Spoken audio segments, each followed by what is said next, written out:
But good morning, everyone. Welcome to Co-op Place's Pride in Place Community of Practice. So you're all on the call because you are engaged with Pride in Place, or it is of interest, or you're an or your council has a Pride in Place in your area. And just for some context, we're going to explain a little bit about the Cooperative Councils Innovation Network, of which your local authority is a member. So we have various membership categories for the network, of which we've got 44 local authorities, of which they are on this screen, and of which you are probably one of them. We also have associate members, so they're town and parish councils, and also parties that might be in opposition, so groups in opposition of full councils, and also town and parish community councils from across the UK. We also have a group of cooperatively minded organisations that we have as affiliate members. So organisations like Mutual Ventures, Anthony Collins, which we'll hear from today, all the way through to Co-op News, Co-ops UK, Power to Change, Locality. They're all affiliate members of ours, and they can all be found on our website. My name's Pete Valance. I'm the marketing, events and membership lead for the Cooperative Councils Innovation Network at the moment. And I support the network in their boards, both the Executive Oversight Board and the Values and Principles Board. So when it comes to Cooperative Councils Innovation Network, there's really kind of two key themes around work and contributions that we provide insofar as organisations like yourselves committing to. So examples of things around community wealth building can be found on the left-hand slide. I'm not going to read down all through them, but essentially really keeping the money locally, working with anchor institutions, and just keeping the money in a circular way. And then the other element is cooperative placemaking.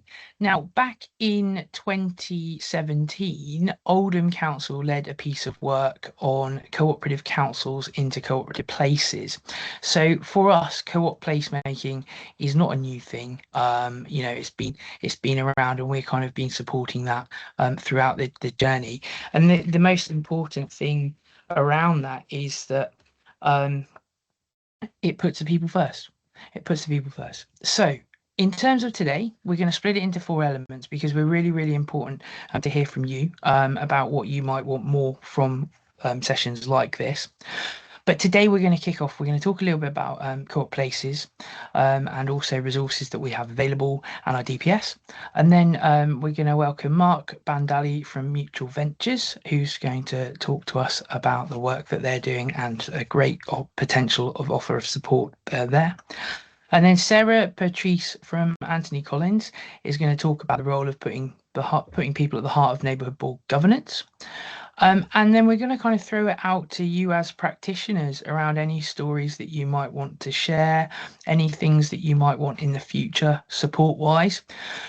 Now, we're really conscious that when it comes to Pride in Place, there's a lot of organisations out there that are promising all sorts and helping you along your journey. We have a group of over 25 councils in membership with over 60 Pride in Place locations, neighbourhoods across the UK. So this slide here is a piece of work that we did. It was a session that we had with Steve Reed in Coventry back in February. And as you can see, goodness knows what's going to happen with the new changes, but at that time, he's obviously and he's currently minister responsible for Pride in Place. But what was fantastic is if you work this through, Steve is one of three people who set up the Cooperative Councils Innovation Network 14 years ago.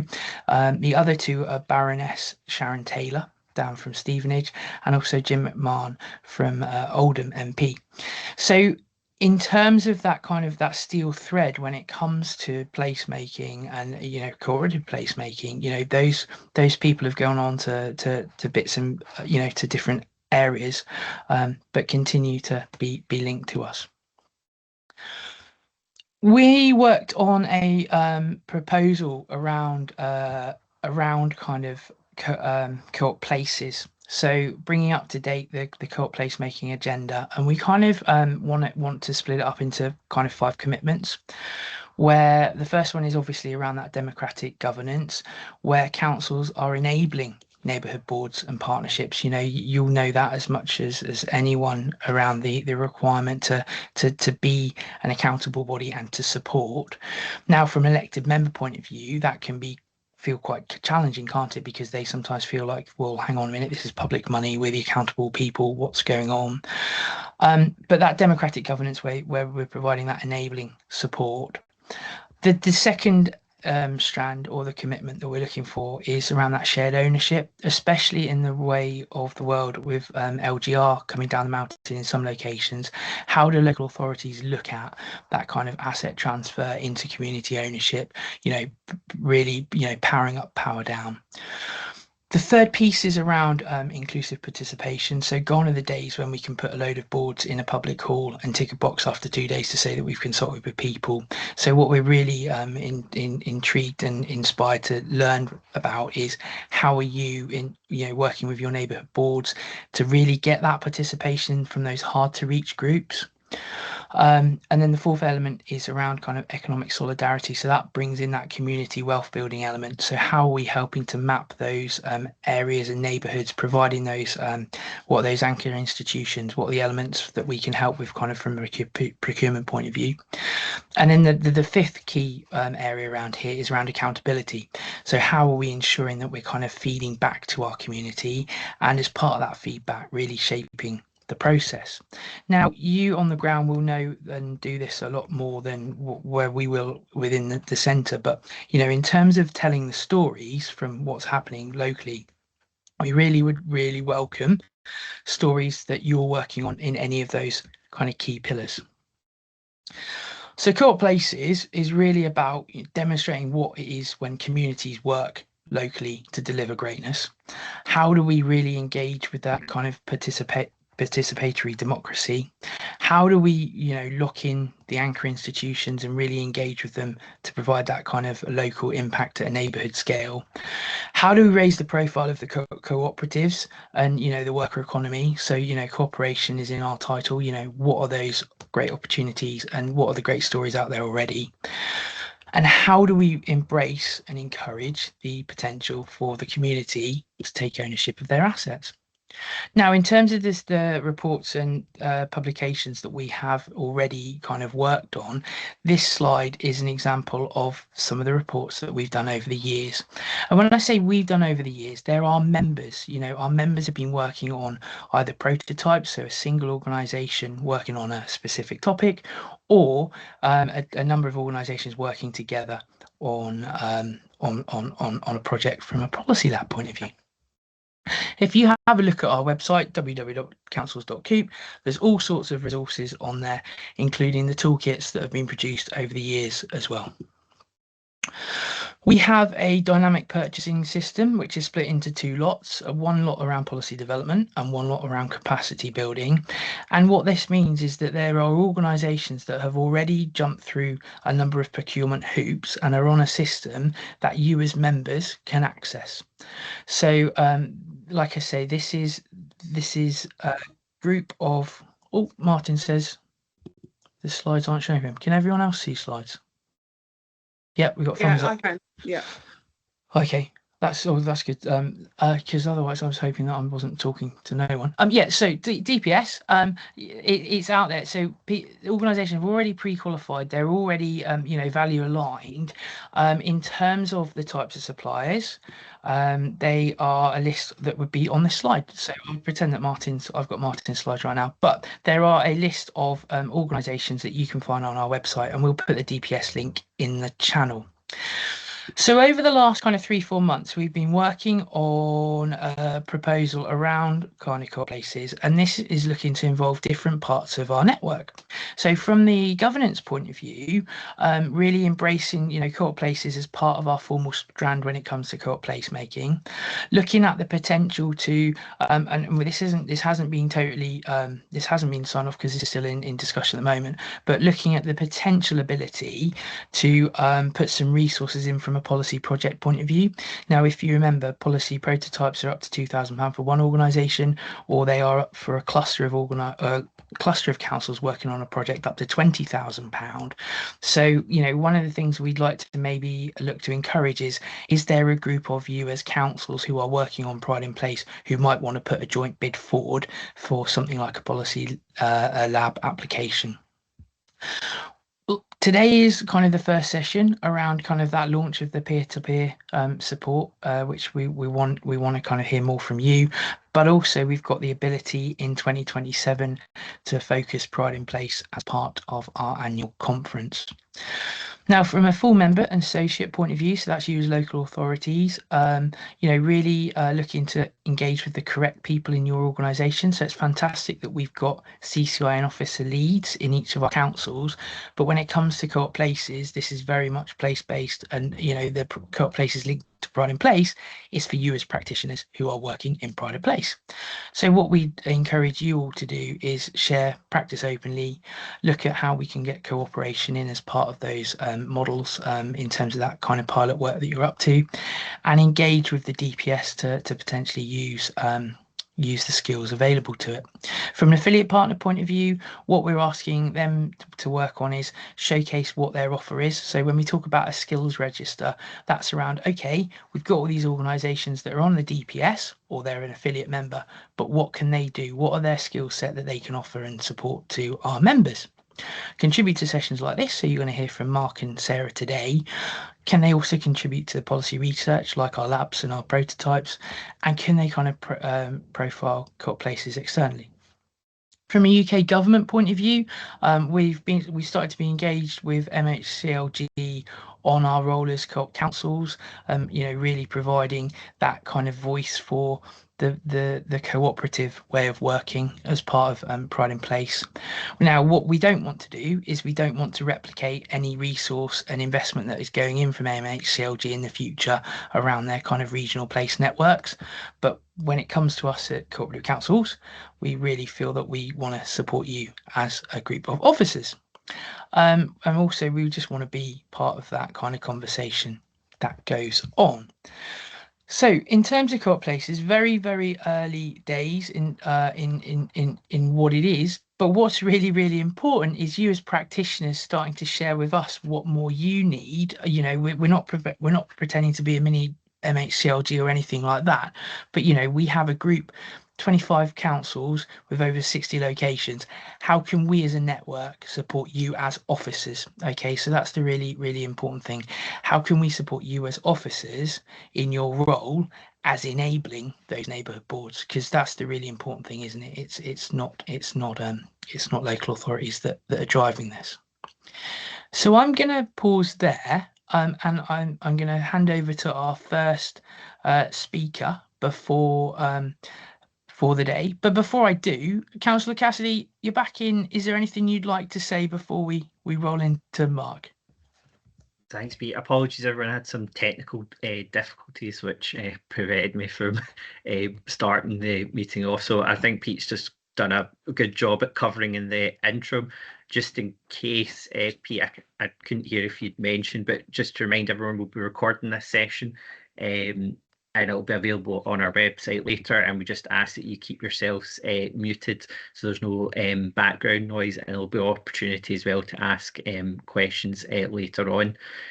So we'll hand over to Mark next, who is our first speaker. Mark. Thank you, Councillor Cassidy. Good morning, everyone. Can someone just give me a sign to make sure that you can see this? Great stuff. Thank you, sir.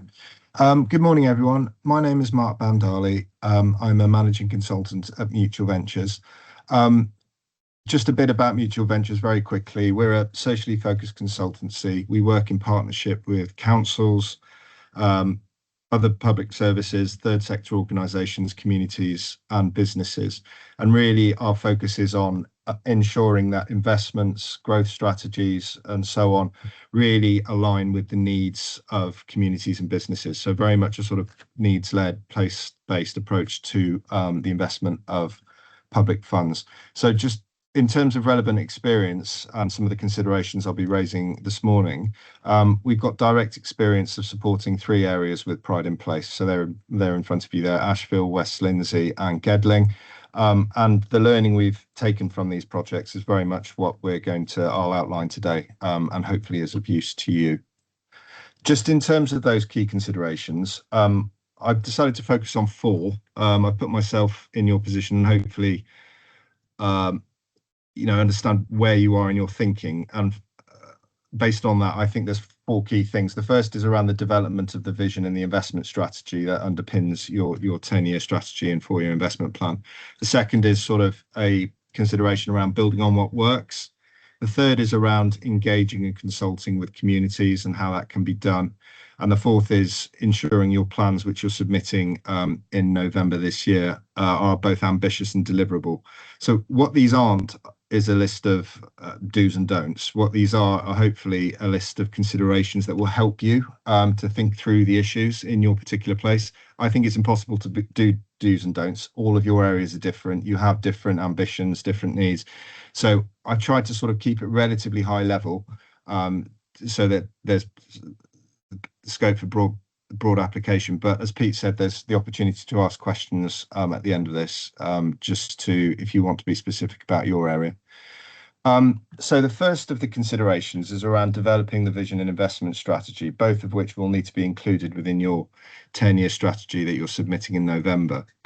None of this will be new in terms of the need for a case for change.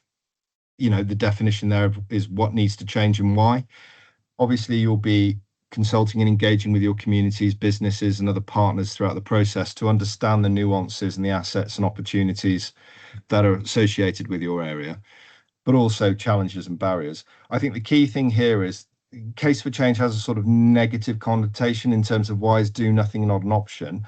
I think there is absolutely that question to answer, but also a case for change can be less of the deficit model and more around opportunities. What are the opportunities for our areas that communities and businesses have identified? And to look at this as an ambition to address challenges while also maximising, and catalysing and unlocking future funding as well. So how can we use some of this money to embrace and seize on the opportunities that without this money we wouldn't be able to achieve? Secondly is around the vision. Obviously it's what good looks like in 10 years. Making sure that's ambitious, deliverable, but also very much reflective of the feedback and the ongoing discussions you're having with your communities and businesses. That will look very different in each area. But I think in summary, the vision is something that shouldn't change over those 10 years. So it should be necessarily broad enough in order for you to continue to deliver against it while accepting that some of the nuances may change. The other aspect to this, and something we found very helpful in our projects where we've delivered, is the concept of investment priorities. So you'll have your vision, a broad strategic ambition about what you want to change and what good looks like in 10 years. 10 years is a long time, and the needs of communities and businesses and the wider context in which they live and operate will change. There's an opportunity within your first 4-year investment plan to identify some priorities that you will focus on over the first 4 years. There is then, in future investment periods, the opportunity to refine and update those, and I'd imagine they would be updated given the evolution of need. But ultimately, identifying a number of investment priorities, which are really the strategic themes and intended outcomes that you want to achieve over that first 4 years. And once you've got those priorities, they will provide a helpful basis for the neighbourhood boards to make those investment decisions, making sure that those investment decisions are aligned to those investment priorities, which themselves are informed by consultation and feedback. So I think that's a helpful sort of mechanism for focusing on ensuring that what we're spending the money on aligns to immediate need, but also our longer term vision. A blended approach. So a couple of years ago, I would have spoken about levelling fast and levelling slow, levelling up fast and levelling up slow. The emphasis here is on a sort of dual strategy whereby over the first 4 years, investing in some quick wins, which are obviously required, that build momentum, address specific issues, and people can see that change is happening as a result of Pride in Place. The levelling up slow bit is recognising that some change, often systemic or deep-seated, will take longer to address, and there's a need to put in place things now and invest in now so that these things can be addressed over a longer period in time. So there is this sort of, in terms of an investment approach, a way of looking at things in the short term and building for the long term. Now, I've mentioned quick wins. You're required to identify those, and start delivering on them this year. So the point here is making sure that whichever quick wins you identify do link back to your investment priorities and do link back to your vision. So there is a sort of cohesion and coherence around what you're proposing to invest the money on. Another point, which I think, Pete, you've already mentioned, but is worth emphasising, the need for this sort of new arrangement that is the Neighbourhood Board being empowered to make decisions and work in partnership with communities, and the council being the accountable body.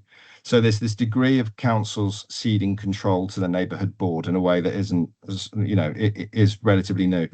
Councils seeing their roles as an enabler, that's sort of a buzzword, but ultimately, what does that mean? Council's been proactive in unblocking issues and unlocking opportunities. I think that will look different in different places, but ultimately, I think this is a partnership between the two, and I know we'll talk more about that in a bit with Sarah. So these are all, some of these are cultural, and some of these are sort of, in terms of what needs to be achieved from an investment perspective, but both, I think, firmly link back to the vision in the investment strategy. Building on that, I think the way I work in partnership with my clients is to sort of describe Pride in Place as part of a wider jigsaw. So the feedback I get often is we don't want Pride in Place money to be obviously wasted, but we want it to have maximum impact. We want it to complement and align with what's happening elsewhere. So in order to do that, I would recommend that you have a strong understanding of what the council's investment pipeline is, both current and future, what combined authority plans are, if indeed you're covered by combined or strategic authority, what the intentions are from the Police and Crime Commissioner, the NHS, third sector organisations, and indeed what private sector investment is going on in this particular Pride in Place neighbourhood.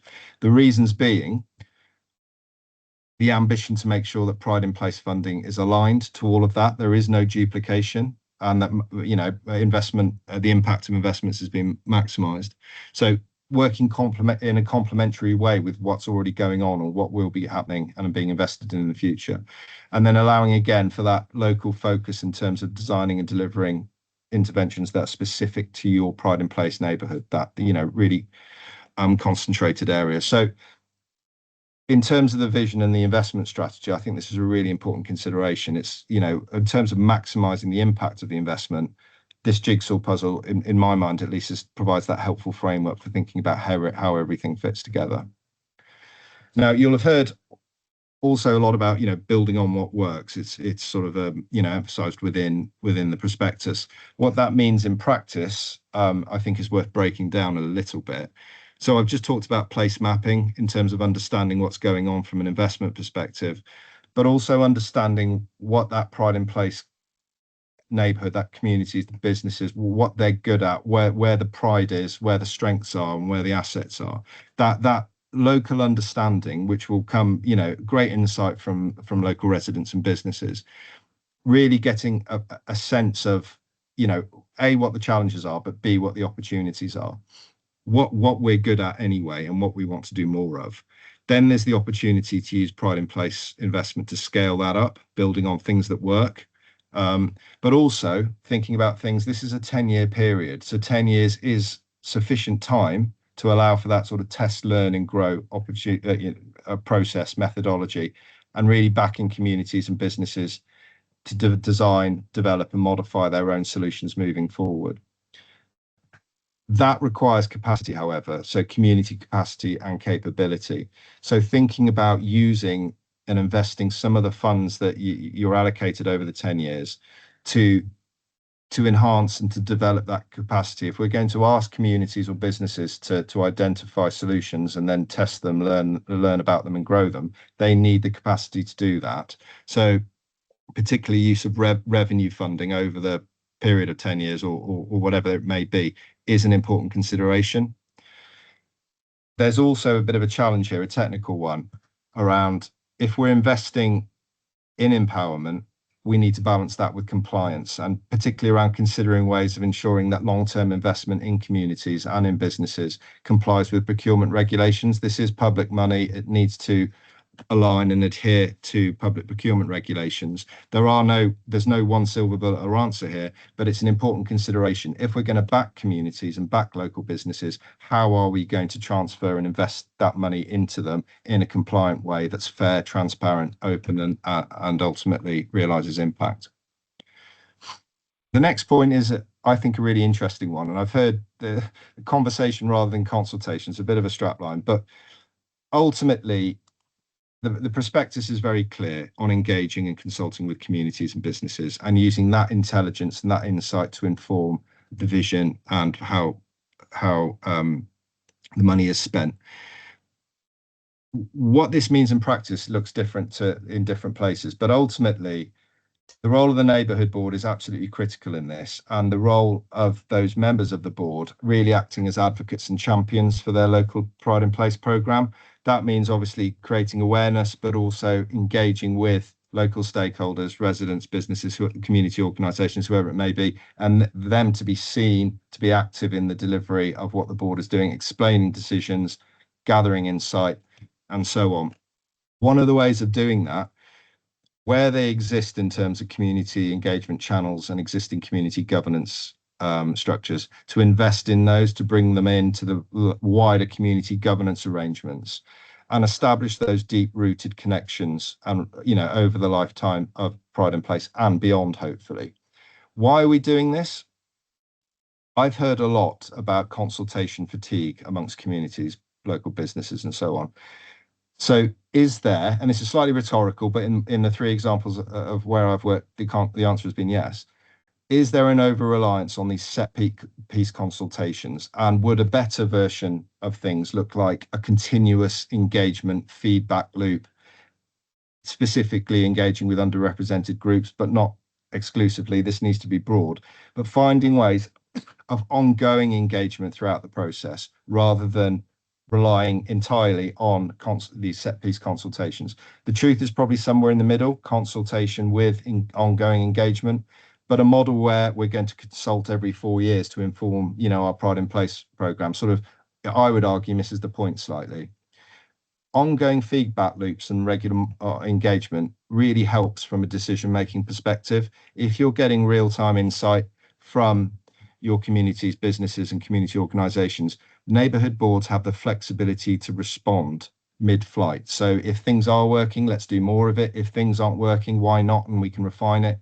But ultimately, ongoing feedback and ongoing insight from the Pride in Place area will help decision making. It will also help monitoring of progress and impact as well. So there is no answer here again, but I think the concept I'm trying to relay here is avoiding the over-reliance on set-piece consultations and bringing the spirit of ongoing engagement through this programme, and probably needing to invest in that because it doesn't happen for free.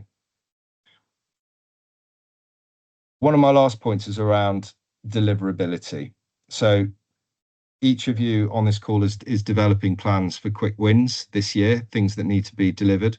I'd strongly urge you to consider delivering those in line with an emerging vision and emerging investment priorities. You're kind of having to do two at the same time, which isn't helpful. But the clients we're supporting at the moment, where we have broad visions and investment priorities, and there's enough there to say, right, the quick wins that align to these are these sorts of things. So I think that's important. The period once you've submitted your plan to MHCLG and where you hear about whether you've successfully completed that, submitted a compliant proposal, that end of November to end of March period is absolutely crucial in terms of ensuring your readiness to deliver by April 20, on day one from 2020, April 27 onwards. An awful lot of work to translate your investment plan into tangible, deliverable interventions with procurement routes, making sure that the costs, the contracts or whatever, grant funding arrangements, they're known, markets have been tested, markets are made aware. There is a huge amount to do.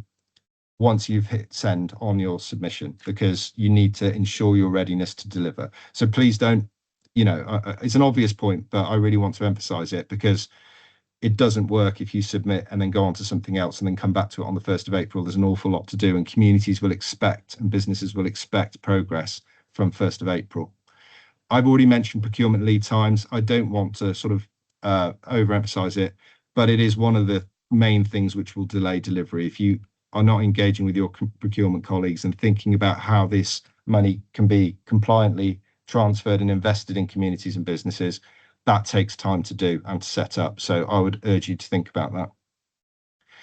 Final point on this is around monitoring arrangements. When you are designing your interventions and your investments, to think very closely at the same time about how what good looks like, what the outputs would be, what the outcomes would be, and aligning it to what MHCLG has published in terms of its monitoring and evaluation guidance. Making sure all this is lined up now will save you headache and heartache in the future. So having an eye on that when you're designing your ambitions and what you're looking to achieve, making sure that that's sort of outlined in terms of, outputs and outcomes and KPIs and so on. The other issue to think about is baselining as soon as you can. So you will have all received the MHCLG data pack. That will provide some helpful baselines in places, I think. You will also have other local indicators that are relevant to the challenges you're looking to address or opportunities you're looking to maximise. Think about, if you're going to demonstrate progress and impact, you need a baseline in which to do that. Think about now how you would go about baselining what good looks like. Again, you will have to do this at some point, and earlier the better, really, in terms of making sure this is all aligned so you've got all bases covered moving forward. So those are the key issues I would urge you to think about. Apologies, there aren't any answers there, but hopefully you can see there's a framework for some key considerations for you to take forward over the next few months as you develop your plans. Pete, I understand these slides will go out, and I'll be welcome any conversations afterwards. My contact details are on the front page. And just finally, as Pete mentioned, Mutual Ventures were an affiliate member of CCIN, and I've spoken to Pete, and we're very, very happy to share some of our learning with you via a pro bono workshop, trying to tailor it to where you are at the moment. We could help you to review your project plan in terms of the path to submission, and then that period between submission and the 1st of April to help you understand and test your thinking there. Testing the vision and case for change, helping you to sort of appraise that. Again, looking at your investment priorities and plans, and community governance arrangements outside of the connect to the Neighbourhood Board. And also, having been through this process already, we've got some insights in terms of what MHCLG may come back with once they're appraising your submission, so we can help you understand those sorts of things. So as I said, this is a free offer. We're very happy to help. We appreciate there's a lot to do, and there's a significant degree of complexity here. So any help we can be, we'll try and do the best we can. I think I've kept time there, Pete. Apologies if I haven't, but there we are. Yeah, no, thanks, Mark. One of the questions that we've had in the chat is around conversation rather than consultation feels exciting. Are there any examples of how? Now, I suppose if there's an opportunity for Mark to go to you first, but I'd be really interested to hear the people on the call if there's anything that's working quite well in your neighbourhoods. So Mark, is there anything, just the top level, and then I agree. I think it's really interesting and exciting because this is about a culture shift and a different way of doing things. The areas that are in the stronger place are those that have functioning, effective and present community engagement processes or structures anyway. But the question remains, how do we bring this all together into a functioning network? One of the ways that one of my council Pride in Place areas has done it is to create a revenue project through Pride in Place funding to support the further development of those, investing in the capabilities of that network, but also providing some capacity to help develop their thinking and how they may align. The other side is the neighbourhood board and them thinking about how we connect to all of this. It's a two-way street and being open to allowing those connections. The more a challenge would be in an area that doesn't necessarily have that much in terms of its engagement structures. One of the areas I'm supporting, that's the case, and they're investing significant amounts in establishing that. But it's being co-produced. It's not being done too. This is something we will, we're working with communities to design, to identify who needs a voice and through what channels, and then to establish a structure evolving and emerging really rather than anything. There's no easy way of doing this, but I think if everyone can be on the same page in terms of it's better to have ongoing community engagement than rely on set piece consultations, then that middle bit is very much dependent on what's already there, what works in that area, what communities are good at, what are their priorities, because that's often a helpful way to sort of hang this off in terms of we want your views on this. Thanks, Mark. Is anyone from the meeting got any examples they want to share? No, that's okay. So I've got another one from Carol Bryant. Any information about the process of how subgroups of main neighbourhood boards are selected for specific elements would be helpful. Pete, can you just repeat that? Sorry, yeah, it's in the chat. Any information about the process / how subgroups of main neighbourhood boards are selected for specific elements would be helpful. So Carol, do you want to unpack that a little bit? I suppose that's the bit around kind of the subgroup working of a neighbourhood board, is it? Yeah, sorry. Hi, hello everyone. Yes, we've just recently been asked a question about so we've got the main board is now established, and obviously the deadline for submission is tomorrow, but hopefully that's already gone off and that's not kind of my direct responsibility, thankfully. However, there's various issues already emerging, and we've been asked how have people or how have boards gone back out to the community to select subgroups. So say you might want to do one on environmental issues or on health and safety or on young people or whatever the topic is. It could be, sort of place-based or more people-based, whatever. Is there any formal process? So you'd have probably a member, maybe 1 or 2 members from the board, but then to engage other members of the community. How are those members of the community selected? Does that make a bit more sense? Yeah, it does. Sorry. So yeah, I was trying to put it in notes really hard, isn't it? Yeah, no, I think it's a good question. I think, again, there's no one right way to do this, but I think there's involving members of the neighbourhood board is critical, because I think it needs a direct link in, and you need some sort of terms of reference from the board to empower this group to do what you want it to do. In terms of the selection, I think it's tricky in that you want things to be fair and you want equal representation, but there will be some either individuals or organisations who are well placed to sort of input into it. I would suggest that it almost starts as it's the start of your wider question around how do we ensure ongoing engagement and less consultation, and seeing it in that aspect. That there is a particular issue, and I don't want to go back to procurement again, but I have to. If you are involving members of community organisations or others in your subgroups, I think it's a great idea, but ultimately we need to be careful about where the money will end up going at the end of this process, and make sure that there's no conflicts of interest or there's no unfair disclosures of information to a party that would then potentially benefit in the future. I'm not saying there's anything nefarious going on here. It's just good governance and good procurement rates. Yeah, no, I think we've already picked up that practically all the members of the board, depending on what projects come forward, could potentially have a conflict of interest. Yeah.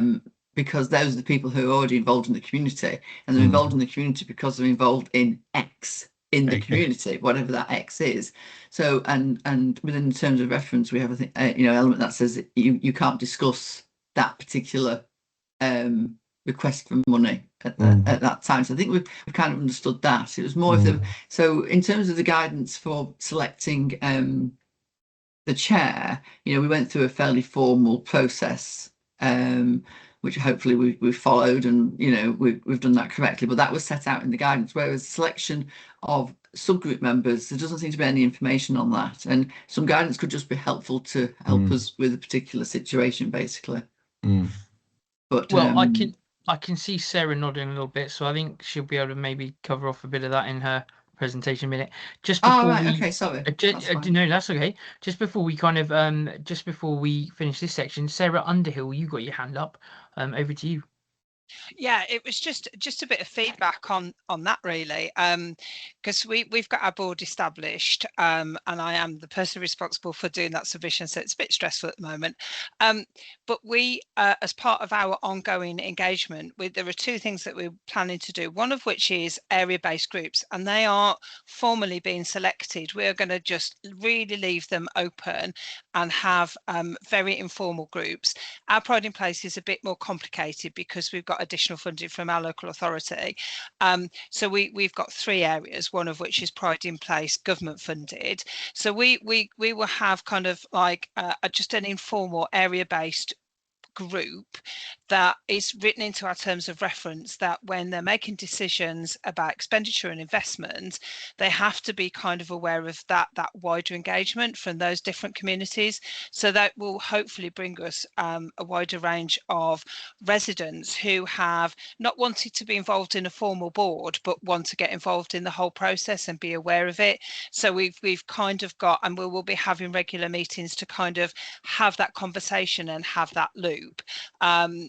We haven't got as far as kind of like thematic subgroups. We'll work through that with the board, I think, once we start to meet formally over the summer and in the autumn. But yeah, I just wanted to kind of throw that in as a way we're looking to tackle that over in Telford.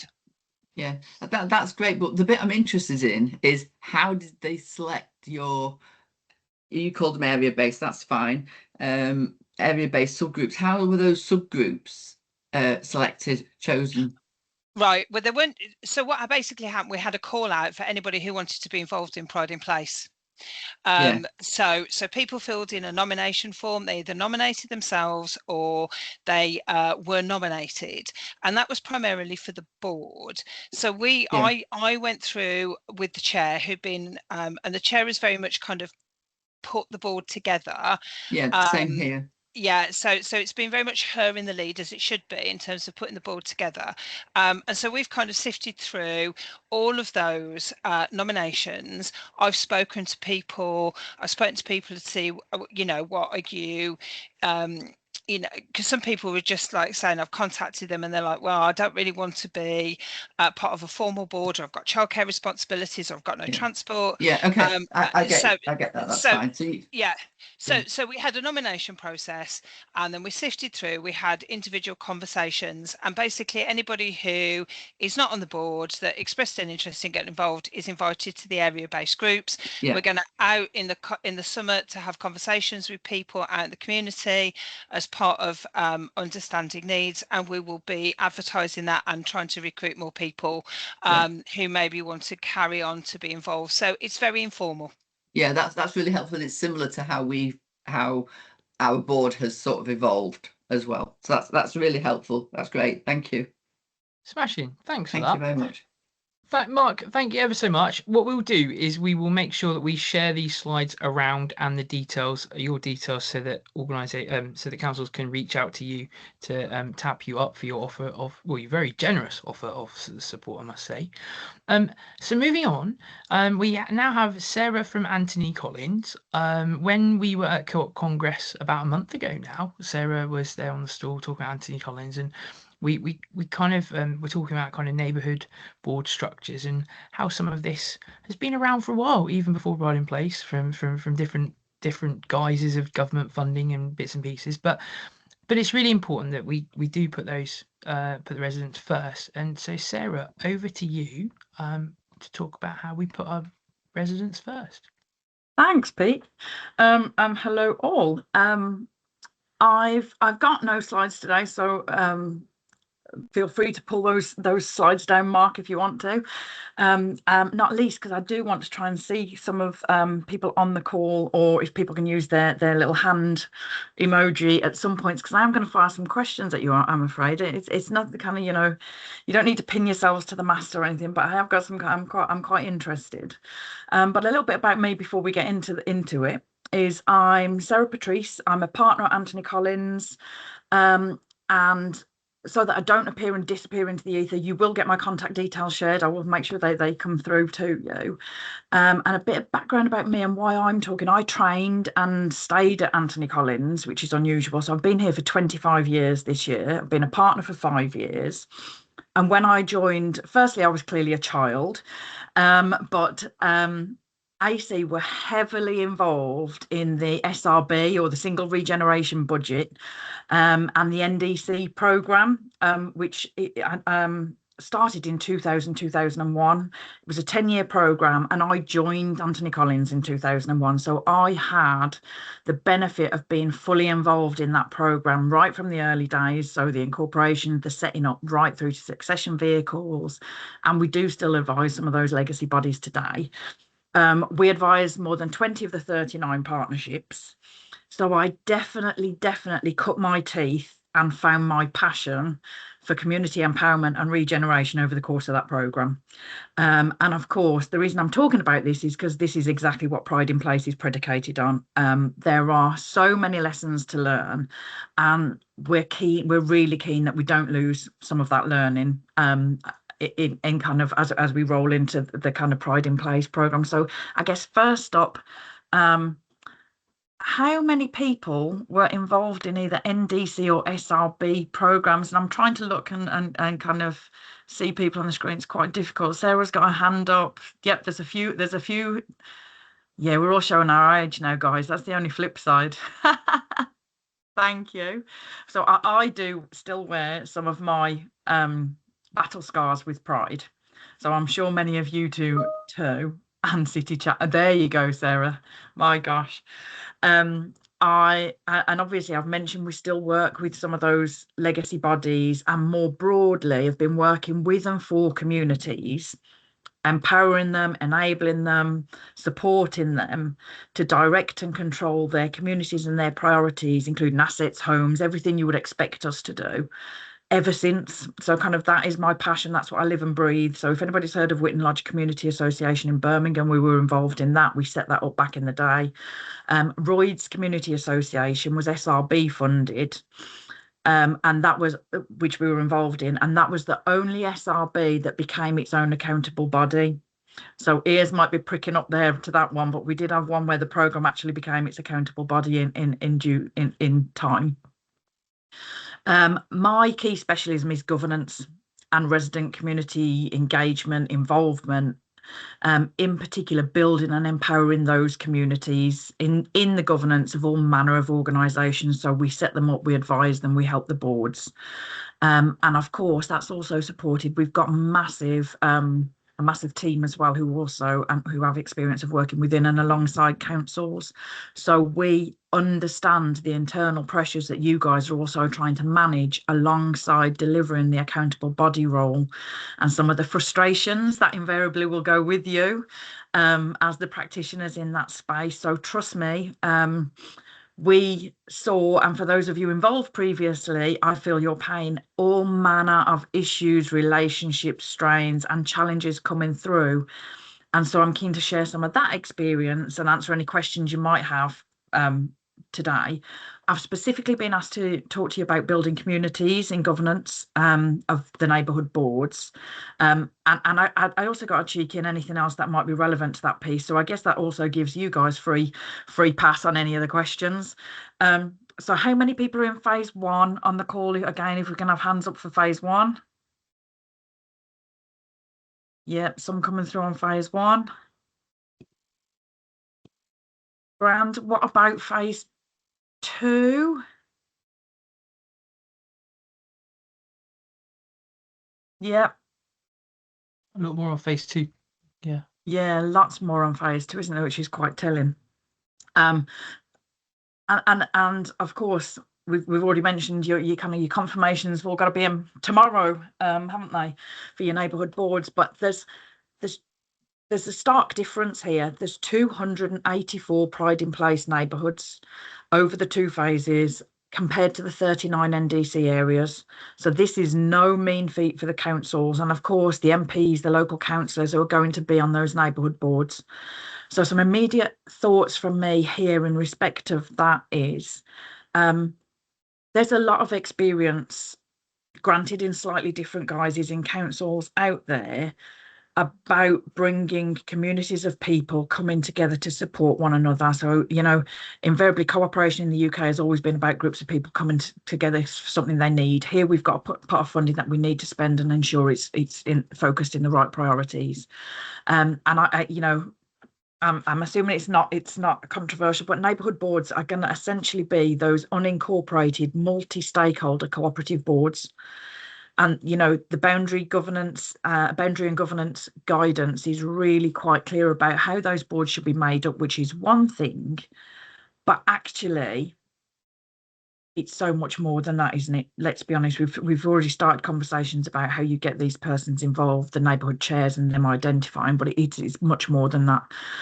And also there's a comment in the guidance as well about phase 2 being smaller, so they're expecting smaller board composition, but I guess my challenge to that is, does it really work like that? There are voices, there are priorities, you know, there are communities to be engaged, people need to be responsible on this. And my experience is generally that the board composition is only half of the story. You can have as many residents, you can have as many community-led representatives on any board as you like, but unless they understand the role, are engaged and are there for the best interests of the community, and you know, we mentioned kind of subgroups and people being careful about conflicts of interest. You know, it might be a potentially controversial statement, but some people will also be thrown in the mix to see what they too can get out of the process. So let's just call it for what it is and know and be aware of it. It's not dirty to do that. But I guess the key thing being having those bums on the seats doesn't alone build those communities in the governance of those neighbourhood boards. So let's just kind of call that out for what it is. And also taking a look at the demographic of those boards. I'm not going to ask you, you can rest assured I'm not going to ask you to put hands up here, but are they representative of the area? Or do you have a certain category of usual suspects with time to engage, or persons with particular interests? And of course, this is a 10-year programme. We've got a neighbourhood board immediately. We're looking at 10 years. How are you going to make sure you get that fresh blood? And we've just kind of touched on it in terms of subgroups, subcommittees, whatever you want to call them. But actually, have you got a youth engagement programme? How are you going to build those future board members from the outset? How are you engaging your community and kind of getting them excited about this? And of course, we've talked about your stakeholders and who's already in and rooted in those Pride in Place communities. And I think kind of Mark mentioned it as well, but knowing that community and who's got links in and who can speak and engage will be part of your superpower in getting that engagement and community buy-in. So who are your stakeholders? You know, have you got any housing associations who want to play?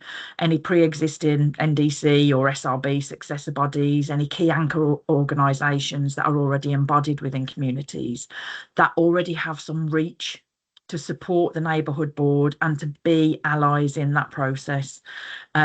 I know, for example, there are a number of kind of registered provider CEOs who are neighbourhood board chairs. So, you know, there are kind of a number of those key stakeholders involved at board level.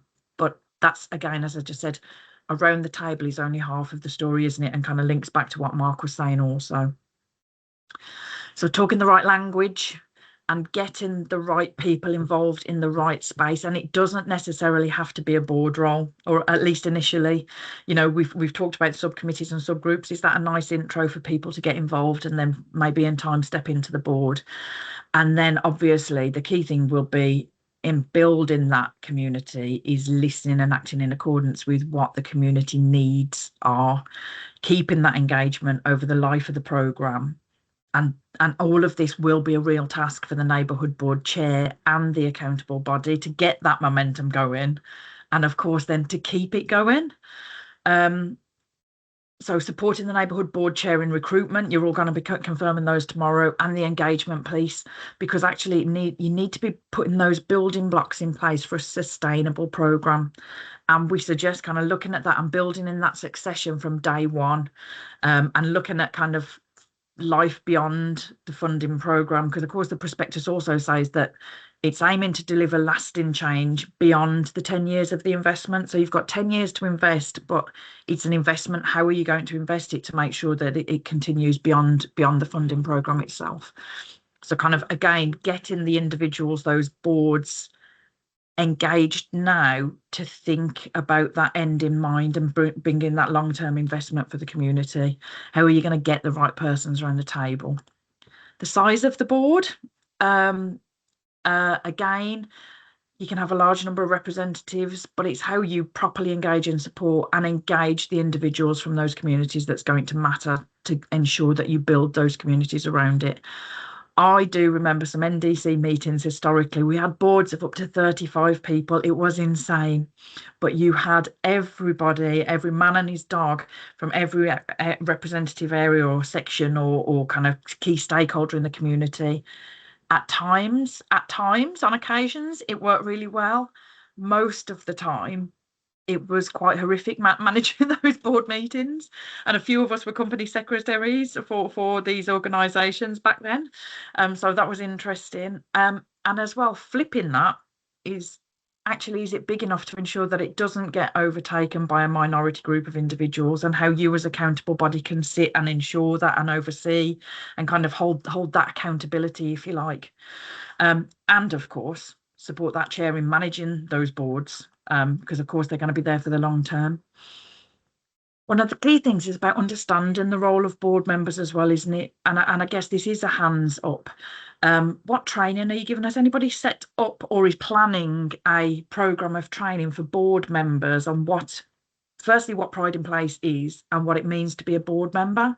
Has anybody? I am looking for hands up. Yeah, there's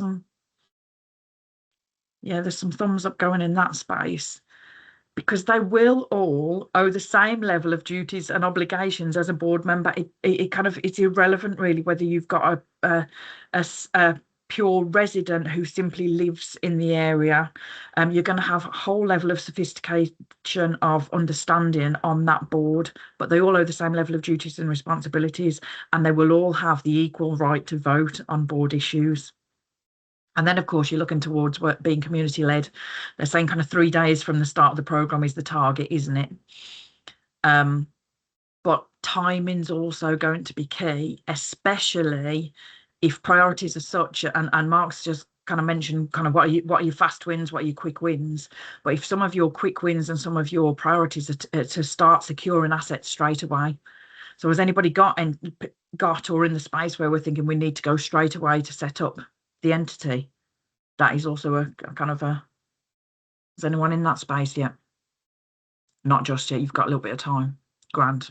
Okie dokie. Because of course the form of the organisation and the ownership of it will differ. And obviously we're looking at kind of these entities. I've mentioned that they're essentially kind of multi-stakeholder cooperative boards, but governance, what's cooperative and what isn't in nature. There are a myriad of governance of legal structure options available, which I know the guidance alludes to, but how are they going to make sure that the structure is right? So you might have some pre-existing entities who put their hat in the mix, but again, it's how you're going to then assess them, whether they're fit for purpose. Some of them might have areas of benefit that are too small or don't quite cover the whole of the Pride in Place boundary, for example, and might be charities, so a restricted, can't operate outside of. There are a whole various raft of things that you then need to be looking at kind of now and in the future. The key driver to that success in all of the options available, and I guess I would say this when I'm a governance lawyer, is the engagement and the involvement of the community. So understanding and building an entity that is fit for purpose for the long term, for what their community needs, and that engagement and involvement to understand what that community needs has to be real. Can't be token, it can't be enforced views on what those neighbourhood plans, because of course they will grow and evolve over time, which I also understand can be a real struggle. And I know, especially when it feels at times like the council as accountable body probably feels a bit like it's got his head on the block to make sure that funding is spent appropriately. I know definitely that was kind of some of the things coming through back in the NDC days.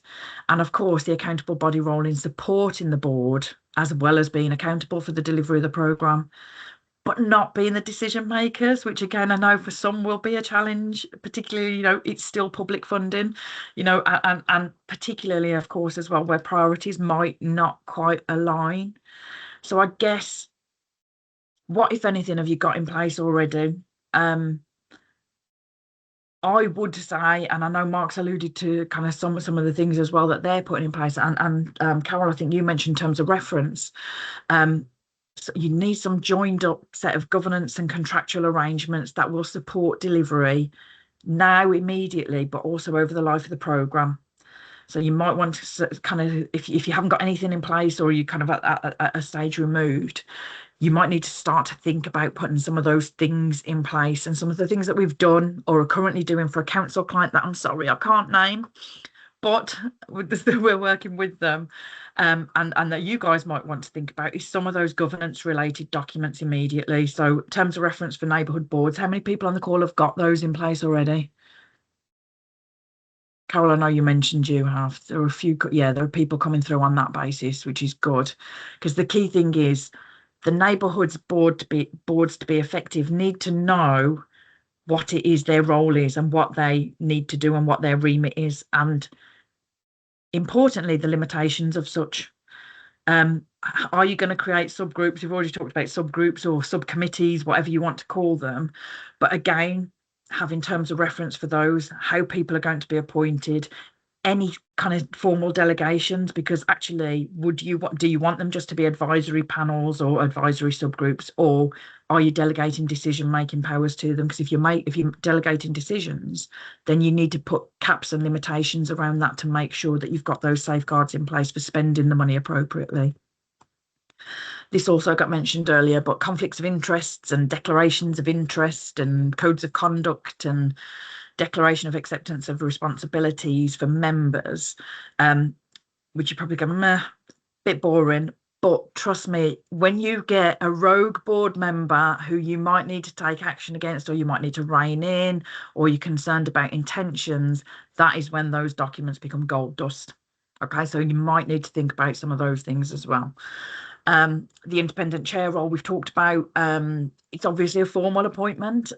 We're actually drafting some formal contracts of appointment for the IC role for this particular council.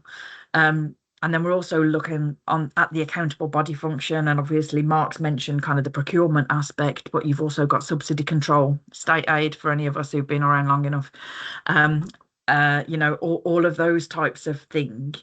So how all of that will play out and how you're going to make sure that you are managing those key things that need to be managed. Because of course, accountable body, you need to understand what you are overseeing as well, and the things that you might come across. We're also looking at grant funding agreements. So any grants that go out, we need to make sure they're spent appropriately. I'm sure nobody would argue with me there.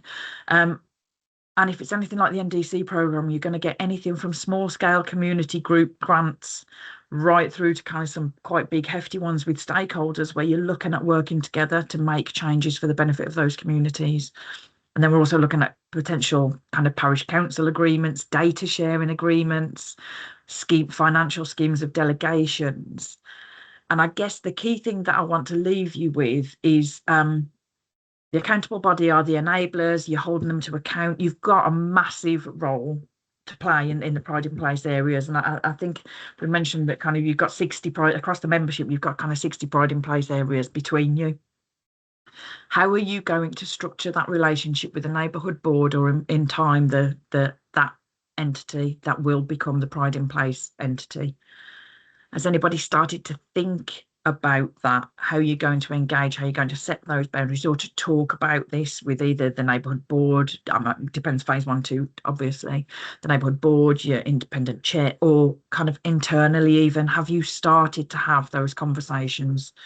So one of the things that we did do in NDC days, and obviously we're looking at putting in place with this council, is an accountable body agreement, bringing clarity around roles and expectations, holding to account, making sure you get all of that information that you need for reporting back, setting boundaries, managing expectations. Again, there were a number of occasions in NDC world where the accountable body agreement came into its own, sometimes used internally at the council to show why the council, kind of that the officers couldn't go and step in and take control of the NDC programme because it was an NDC programme and it's NDC funds that are spent by, which is absolutely akin to the Pride in Place programme.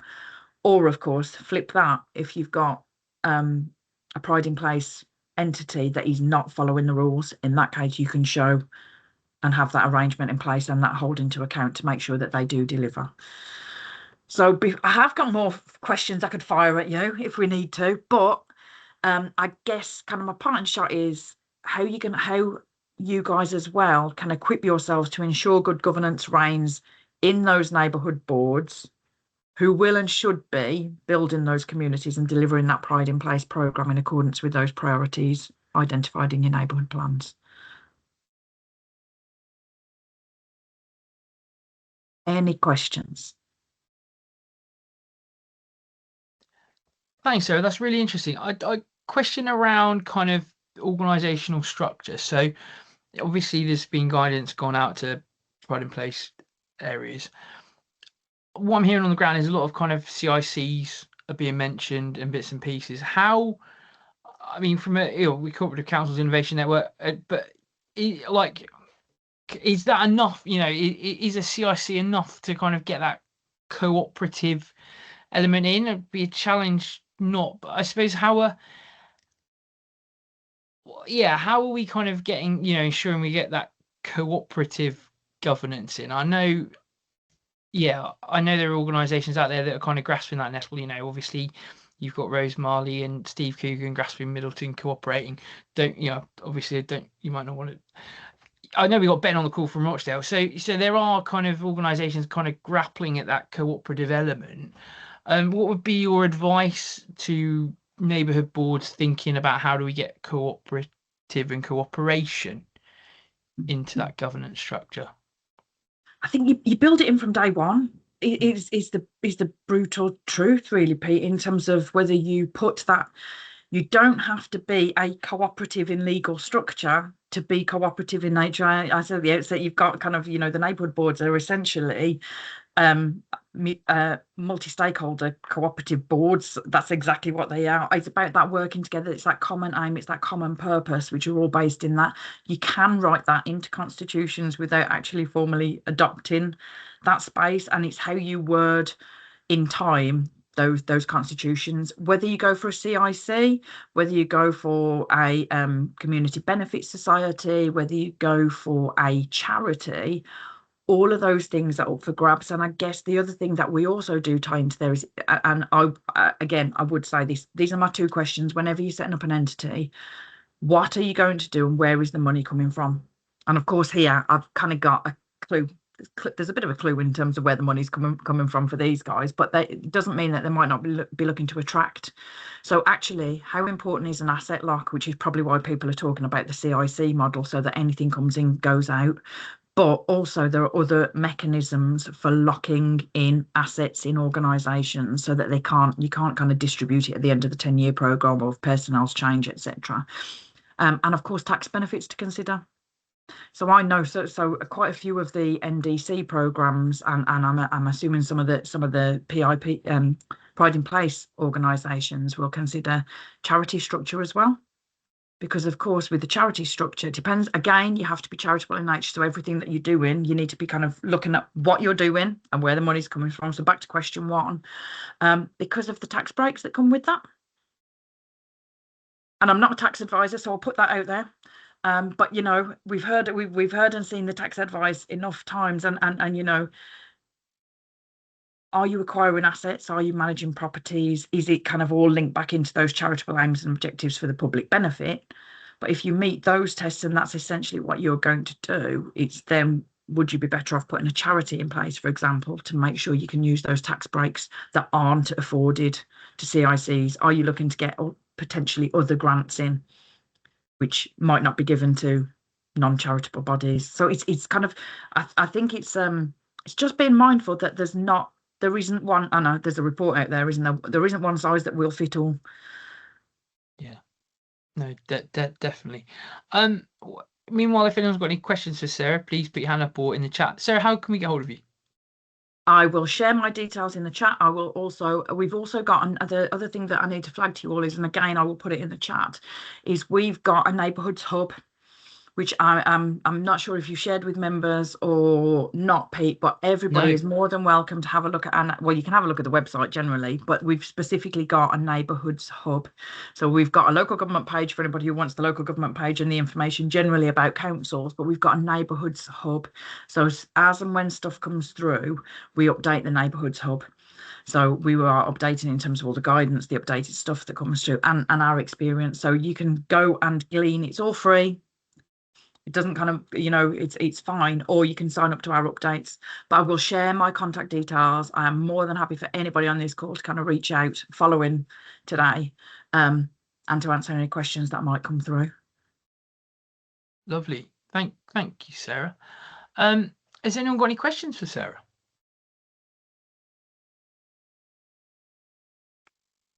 There you go. So they're all done silence. Yeah, no, they're all frantically Googling neighbourhood hub for Anthony Collins. I'm going to put it in the chat now, guys. Don't worry.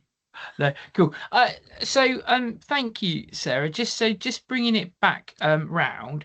Really conscious that this first session was very much, us at the network outlining co-op places, Mark and Sarah talking about their organisations and how their support and how their experiences.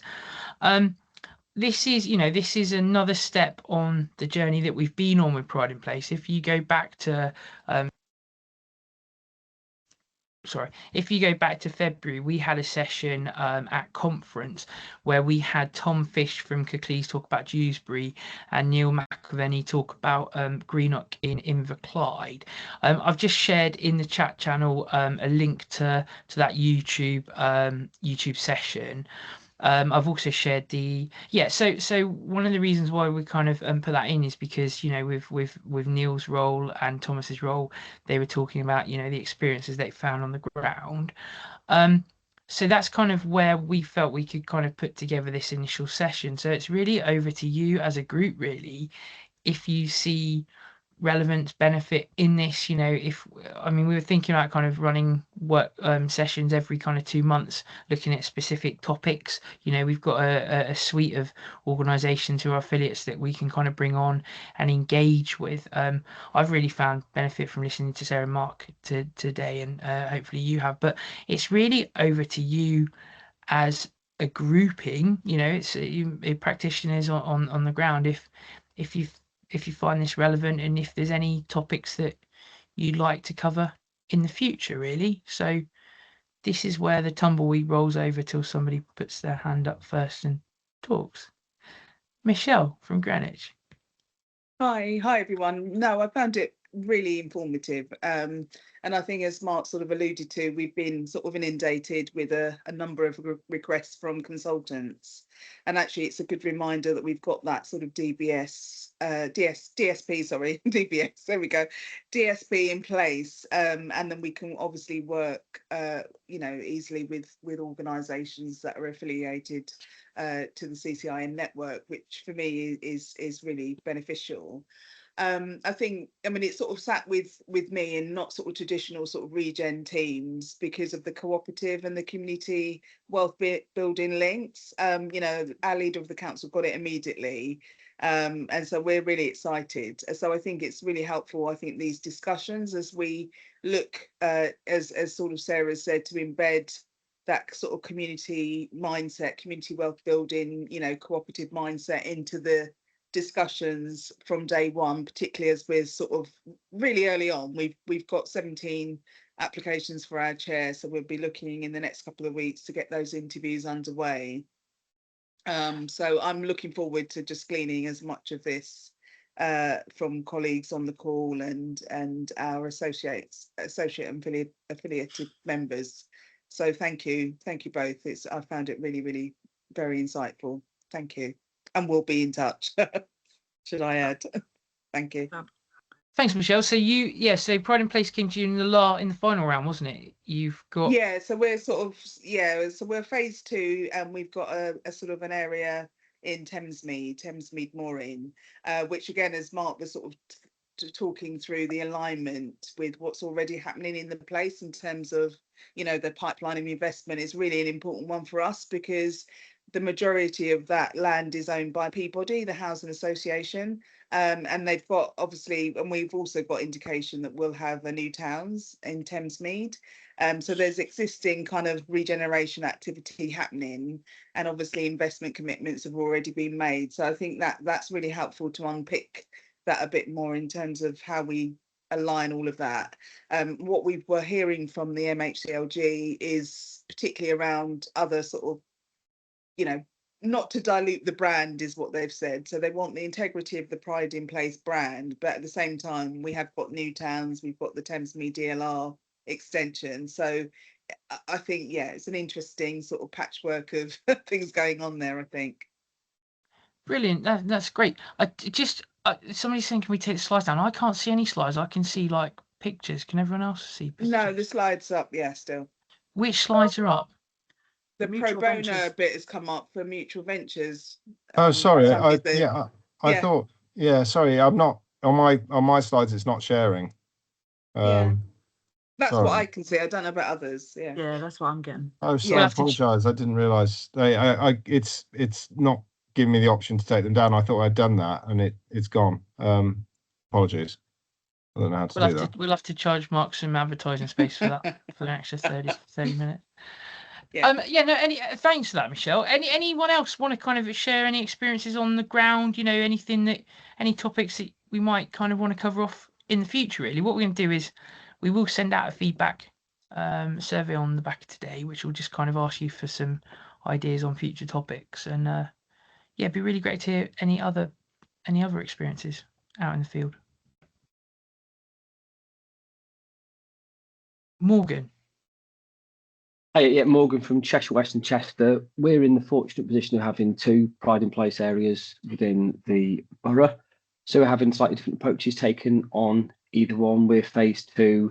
Basically, we've got boards agreed, about 10 person each board for both the areas, with member of cabinet representing the council, both the local councillor as well. This is where basically I'm not directly involved in it. So one of my issues at the moment is just trying to make sure I can get the right people to come along to these kind of calls. At the moment, I'm just kind of keeping our link in there as a council and feeding that on.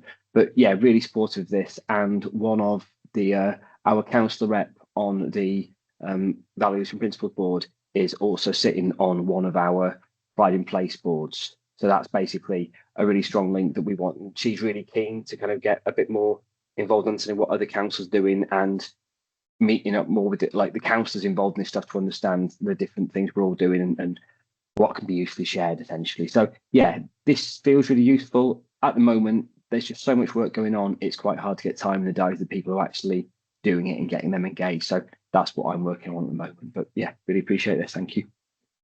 Yeah, thanks, Morgan. That's why the feedback survey is going to be really, really important, just to kind of get an understanding on what topics people want in the future.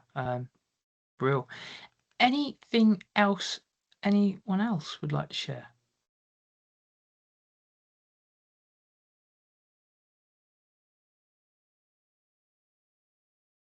Cool. Okay, well, we're gonna hand back, but before we do, over to Councillor Cassidy to give us a rabble-rousing wrap up to the session, to send us on our merry way. Yeah, thanks, Pete. Thanks everyone for joining us today. I think the discussion's been really interesting. Special thanks to Sarah and I've just lost my train of thought there. Mark, sorry. Sarah and Mark for the really interesting information they provided. I hope everyone's found it useful. As we've said, we've recorded this session, so we'll make it available for people later as well to see it, and we'll share all the slides as well. So I hope you've all found it useful, and we look forward to hearing about all the exciting Pride in Place projects that all of our members will be partaking throughout the next few years. Thanks everyone, and see you soon. Thanks everyone. Bye. Yeah, thank you. Nice to see you all.